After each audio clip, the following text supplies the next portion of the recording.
மாட்டேங்குது நான் திட்டி தாண்டி திட்டி உட்காந்துட்டேன். யாருமே இப்படி பண்றீங்கடா, இப்படி பண்ணி போட்டு போயிட்டீங்களே. நாங்கள் தண்ணி இல்லாத ஒன்றும் இல்லாட்டா ஊற்றி போட்டு போட்டு திட்டியா இப்படி பண்றதுடா, என்னடா பண்றீங்க?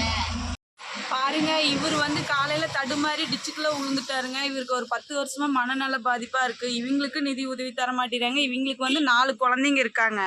4 குழந்தைங்க பார்த்தீங்கன்னா அவங்க வீட்டுக்கார பார்ப்பாங்களா, குழந்தைகளை பார்ப்பாங்களா, அந்த வீட்டு ஸ்டேஜ் மட்டும் அப்படியே பாருங்க. இவங்களும் இந்த டிச்சுக்குள்ள விழுந்துட்டாங்க. இதுக்கு எந்த ஸ்டெப்பும் எடுக்க மாட்டேறாங்க கவுன்சிலர். பண்ணி கொடுங்க ப்ளீஸுங்க. யாருமே எந்த ஒரு கட்சிக்காரன் ஜெயிச்சாலும் எங்கள் வார்டில் எதுவும் பண்ண மாட்டேறாங்க. சம்மந்தம் இல்லாத இந்த காவாசி மட்டும் இடிச்சுட்டு பல தடவை இது மட்டும்தான் இடிக்கிறாங்க. நாளைக்கு எப்படிங்க இவங்களாம் ஓட்டு கேட்க வருவாங்க? தயவு செஞ்சு கொஞ்சம் பார்த்து ரெடி பண்ணிவிட்டு அவருக்கு கொஞ்சம் நிதி உதவி பண்ண மாதிரி கேட்குறேங்க. இப்போ 4 குழந்தைங்க எங்களுக்கு. நீங்களே வந்து இந்த வீட்டை பாருங்கள், அவரை பாருங்கள். 15 வருஷம் ஆகுதுங்க. இப்போது கரெக்டாக 15 வருஷம் ரிப்போர்ட் எல்லாமே இருக்குதுங்க. நீங்களே வந்து செக் பண்ணிக்கோங்க. ஏதோன்னு